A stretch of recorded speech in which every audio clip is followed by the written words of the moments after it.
ఒక్కసారి కొమ్మూరి గోల్డ్ కి కాల్ చేయండి. తాకట్లో ఉన్న మీ బంగారాన్ని విడిపించి మార్కెట్ ప్రైస్ కి వాళ్ళు కొనుక్కుని మిగతా డబ్బులు మీకు ఇచ్చేస్తారు. హాయ్ హలో నమస్తే, వెల్కమ్ టు మనం టీవీ. నేను మీ చార్మి. మనం టీవీ ఉన్నది మన కోసం. ప్రస్తుతం తెలంగాణలో క్యాబినెట్ మీటింగ్ అయితే జరిగింది. ఇక ఆ క్యాబినెట్ మీటింగ్లో అయితే తెలంగాణ సర్కార్ ఇక ఎల్ఎన్టీ దగ్గర నుంచి కంప్లీట్గా మెట్రోని తన స్వాధీనం చేసుకోబోతుంది. దానికి గల కారణం ఏంటి అంటే ఎల్ఎన్టీ 2016 నుంచి కూడా మన కోసమే పనిచేస్తూ వస్తుందన్నమాట. అయితే ఎల్ఎన్టీ మెట్రోకి సంబంధించి అయితే మనకి ఇప్పటికే 4 రూట్స్ అయితే ఉన్నాయి. అది అందరికీ తెలిసిన విషయమే. అయితే ఈ రూట్స్కి సంబంధించి మనం ఒకసారి మాట్లాడుకుంటే ఆ రూట్స్ అన్నిట్లో కూడా ఇప్పుడు డే టు డే లైఫ్లో మనం అందరం ఏమనుకుంటాము, మెట్రోలో చాలా జనాలు ఉంటారు, మార్నింగ్ టైంలో ఎంత రష్గా ఉంటుందో, ఎంత ఆమ్దాన్ వస్తుందో అని. కానీ మెట్రో మీద అప్రాక్సిమేట్లీ 15,000 కోట్ల అప్పు ఉంది. సో ఆ 15,000 కోట్ల అప్పుని ఎలా తీర్చాలి తెలీదు. ఎందుకంటే ఇప్పుడు ప్రైవేట్ సంస్థలకు సంబంధించి అంతెందుకు ఒకానొక సందర్భంలో మెట్రో పిల్లర్ల మీద వీళ్ళు బకాయిలు కట్టలేదు, ఈ మెట్రో స్టేషన్కి సంబంధించి సీజ్ చేస్తాము అనే వార్తలు కూడా చూడలేక అన్నీ చూసాం, అవునా కదా? మరి అలాంటిది ఇక ఎల్ఎన్టీ సంస్థ నా వల్ల కాదమ్మా, ఇక్కడ మెట్రోని నేను నడపలేను అని చెప్తుంది. దానికి గల కారణం ఏంటి అంటే చాలామంది మెట్రో ఏంటంటే కొన్ని రూట్స్కే ఉండడంతో డైలీ ట్రావెల్ చేసే వాళ్ళు ఉన్నారు, లేకపోలేరని కాదు. కానీ కంపేర్ టు ముంబై, బెంగళూరు, అదేవిధంగా ఢిల్లీతో పోల్చుకుంటే ఢిల్లీలో డే టు డే లైఫ్లో అప్రాక్సిమేట్లీ ఒక 50 to 60%. ఎందుకంటే రూట్స్ ఎక్కువ, 3 to 3 లైన్స్ ఉండడం. కానీ అంతెందుకు బెంగళూరుకి వెళ్ళి చూస్తే ఒకటి ఇలా వస్తుంది, ఇంకోటి అలా వెళ్ళిపోతుంది. కోల్కత్తాలో కూడా సేమ్ అదే. అంటే ఎక్కడ చూసుకున్నా కూడా దానికి తగ్గట్టుగా జనాలు దానికి అడాప్ట్ అయ్యారు. కానీ ఇక్కడ అలా కాదు. చాలామందికి అసలు మెట్రోకి సంబంధించి ఎలా ఎక్కాలి, ఎలా తీసుకోవాలి టికెట్ అనేది కూడా చాలామందికి ఇంకా తెలియదు. గట్టిగా మాట్లాడితే ఏ రూట్లోకి ఏ రూట్ వెళ్తుందో కూడా చాలామంది తెలియదు. మెట్రో స్టేషన్కి వెళ్ళి అక్కడికి వెళ్ళి అడుగుతూ ఉంటారు. సో ఓవరాల్గా చూసుకుంటే మెట్రో అంటే వేరే రాష్ట్రాలతో పోల్చుకుంటే హైదరాబాద్లో మేము లాస్ట్లో ఉన్నాము, మేము నడపలేము అని చెప్తుంది. కానీ ఇప్పుడు నడపలేము అంటే ఇన్ని రోజుల పాటు దానికి అలవాటైన వాళ్ళందరి పరిస్థితి ఏంటి?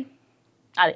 సో ఇప్పుడు గవర్నమెంట్ క్యాబినెట్ మీటింగ్లో ఏమని డిసైడ్ చేసిందంటే ఆ బకాయిలకు సంబంధించి అంతా కూడా డిస్కషన్ జరుగుతుంది. జరిగిన తర్వాత ఎల్ఎన్టీ దగ్గర నుంచి మెట్రో కంప్లీట్గా ఇప్పుడు గవర్నమెంట్ అయిపోతుంది అన్నమాట. సో గవర్నమెంట్ అయిపోయింది అనుకోండి, ఛార్జెస్ పెరిగే అవకాశం ఉంది. ఇప్పుడు నార్మల్గా ఒక 2 స్టేషన్స్ 3 స్టేషన్స్ అనుకోండి, 25 to 27. దానికంటే ఎక్కువ ఉంటే 35 లేదా 55. మ్యాక్స్ మీరు లాస్ట్ వరకు వెళ్తే ఈ రేట్ ఉంటుంది అనుకుంటా. నేను ఒకసారి నాగోల్ వరకు ఇటు జూబ్లీ హిల్స్, యూసుఫ్గఢ్ దగ్గర నుంచి ఉన్నా, లైక్ మ్యాక్స్ 60. సో లాస్ట్ ఇంకా కంప్లీట్గా అంటే 61. సో ఇప్పుడు ఇది కంప్లీట్గా 70, 80 అయ్యే అవకాశాలు కూడా ఉన్నాయి. అంటే మెట్రో ఛార్జెస్ పెరుగుతాయి. ఇప్పుడు గవర్నమెంట్ చేతిలోకి వెళ్తే ఏమవుతుందంటే ఇన్ని రోజుల పాటు ప్రైవేట్ సంస్థ ఏంది 10 రూపాయలు వచ్చినా చాలు, లేకపోతే రూపాయి వచ్చినా చాలు అనుకుంటారు. కానీ గవర్నమెంట్కి సంబంధించి వాళ్ళు ఖచ్చితంగా లాస్ని అయితే తీసుకోలేరు. అదే కాకుండా ఇప్పుడు ఈ బకాయినంత కట్టాలి కదా. ఇప్పుడు ప్రభుత్వం సైడ్ నుంచి వీళ్ళకి ఇచ్చేస్తారు, ఎల్ఎన్టీ వాళ్ళకి ఇచ్చేస్తారు. కానీ వీళ్ళు మళ్ళీ రిటర్న్ కట్టాలి కదా. ఎట్లయినా కట్టేది ఉంటుంది కదా. ఆ కట్టేది ఎట్లా కట్టాలా, మన దగ్గర నుంచి తీసుకుంటారు, జనాల దగ్గర నుంచి తీసుకుంటారు కంప్లీట్గా. సో అదే కాకుండా రూట్స్ పెంచుతారంట. ఆ కొత్త రూట్స్ ఏంటి కూడా తెలుసుకుందాం. మనకు ముందు నుంచి నాగోల్, రాయదుర్గ్, మియాపూర్, ఎల్బీ నగర్, ఇవి మ్యాక్స్ ఆఫ్ ద ఏరియాస్లో అందరికీ తెలిసిన 4 రూట్లు. Green line, red line, blue line. ఇప్పుడు పర్పుల్ లైన్ అని ఒకటి వస్తుంది అనమాట. పర్పుల్ లైన్ అనేది ఎక్కడెక్కడ ఉంటుంది అనేది కూడా నేను చెప్తాను. సో ప్రజెంట్ మియాపూర్ది పటాన్ చెరువు వరకు వెళ్తుంది. అండ్ ఎంజీబీఎస్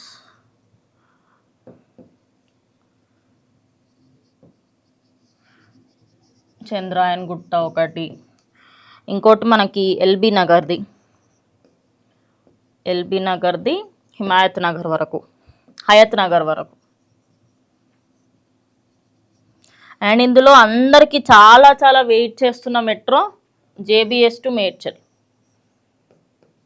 అండ్ దీనికంటే ఎక్కువ వెయిట్ చేస్తున్న మెట్రో ఏదైనా ఉంది అంటే ఎయిర్పోర్ట్ది. ఎయిర్పోర్ట్కి సంబంధించి అయితే ఈ అన్నిటికంటే ఎక్కువ ఎయిర్పోర్ట్కి వచ్చే దారిలో మెట్రో ఎప్పుడు వస్తుందా అని వెయిట్ చేస్తున్నారు. బికాస్ ట్రావెల్ చేసే వాళ్ళకి ఏమవుతుందంటే ఏదో జూబ్లీ హిల్సో లేకుంటే యూసుఫ్ కూడా నుంచో ప్లేన్ ఉంది, లేకపోతే మార్నింగ్ టైంలో దానికి సంబంధించి ఎక్కడికైనా వెళ్ళాలి, లేకపోతే ఒక గంటలో ప్లేన్ ఉంది, లేకపోతే మార్నింగ్ టైమ్స్లో కానీ నైట్ టైమ్స్లో కానీ మెట్రో ఉంటే ఏమైపోతుందంటే తొందరగా వెళ్ళొచ్చు. ఇప్పుడు గంటల తరబడి వెయిట్ చేయడము, కిలోమీటర్లు వెళ్ళడం కంటే మెట్రోలో అనుకోండి 10 కిలోమీటర్లు కూడా 10 సెకండ్ల ఫీలింగ్ లాగా అనిపిస్తుంది. సో అందుకోసం అని చెప్పేసి ఈ కొత్త రూట్స్ ఏవైతే ఉన్నాయో ఇందులో పర్పుల్ రూట్ దీనికి వస్తుంది అనమాట, ఎయిర్పోర్ట్ దానికి. సో జేబీఎస్ను మేడ్చల్, ఇప్పుడు ఇది కూడా ఇంకా అక్కడ కన్స్ట్రక్షన్ జరుగుతూ ఉంది. సో ఆ కన్స్ట్రక్షన్కి సంబంధించి అది ఫ్లైఓవర్ కన్స్ట్రక్షన్ చేస్తున్నారు. ఇక దాని తర్వాత దానికంటే హయ్యర్గా మెట్రో పిల్లర్స్ అన్నీ వేయాలి.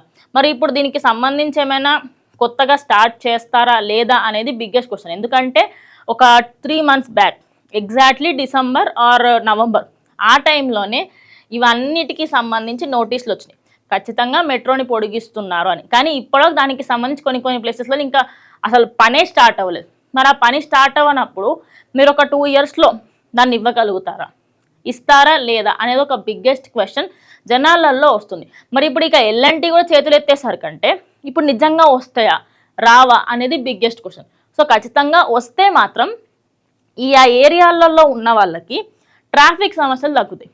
ఎందుకంటే ఇప్పుడు బస్సులలో ప్రయాణించడం అలాగే, అదేవిధంగా ఆటోలు వాటిలో ప్రయాణించడం అలాగే. కానీ ఎప్పుడైనా ఒకటి గుర్తుపెట్టుకోండి, మనకి అది తెలంగాణనో ఆంధ్రానో ఎక్కడో కాదు, ఇండియా అనే కాదు, ఏ దేశమైనా తీసుకోండి, ఏ ప్రాంతమైనా తీసుకోండి, ఖచ్చితంగా మీకు సంబంధించి పబ్లిక్ ట్రాన్స్పోర్ట్ అంతా జనాలు ఇప్పుడు ప్రైవేట్ వాళ్ళ దగ్గర ఉండే కంటే గవర్నమెంట్ దగ్గర ఉంటే దానికి సంబంధించి మార్పులు చేర్పులు తొందరగా చేయడానికి వీలుంటుంది. కానీ ఇప్పుడు ప్రైవేట్ వాళ్ళ చేతిలో మెట్రో ఉండడంతో ఈ ఛార్జెస్ అంతా కూడా నార్మల్. కానీ ఈ చిన్న మార్పులు జరిగితే మాత్రం ఖచ్చితంగా మెట్రో ఫర్దర్గా ఎక్స్పాన్షన్ అనేది అవుతుంది. అదే కాకుండా మనకి జనాలకు కూడా బెనిఫిట్ అవుతుందని చాలామంది అభిప్రాయపడుతున్నారు. సో మరి ఇప్పుడు ఎల్ఎన్టీతోని గవర్నమెంట్కి అయితే మీటింగ్ నడుస్తుంది. ఒక 2-3 డేస్లో దానికి సంబంధించి కంప్లీట్ డీటెయిల్స్ కూడా బయటకు వస్తాయి. అప్పుడు గవర్నమెంట్ సైడ్ నుంచి వాళ్ళేం కోట్ చేశారు, ఇటు ఎల్ఎన్టీ వాళ్ళు ఏం కోట్ చేశారు ఏంటి అనేది కంప్లీట్గా మాట్లాడుకునే ప్రయత్నం చేద్దాం. సో ఓవరాల్గా రాబోయే మెట్రోస్ అండ్ ఒకవైపు ఎల్ఎన్టీ చేతులు ఎత్తేయడం, ఇదంతా కూడా ప్రజెంట్ తెలంగాణ నడుస్తున్న వార్త. సో మీరేమనుకుంటున్నారు? సో ఇక కొత్త మెట్రోస్ వస్తే లాభం అనుకుంటున్నారా, నష్టం అనుకుంటున్నారు? అదేవిధంగా గవర్నమెంట్ తీసుకుంటే బెటర్ ఆర్ నాట్ ఖచ్చితంగా కమెంట్ చేయండి.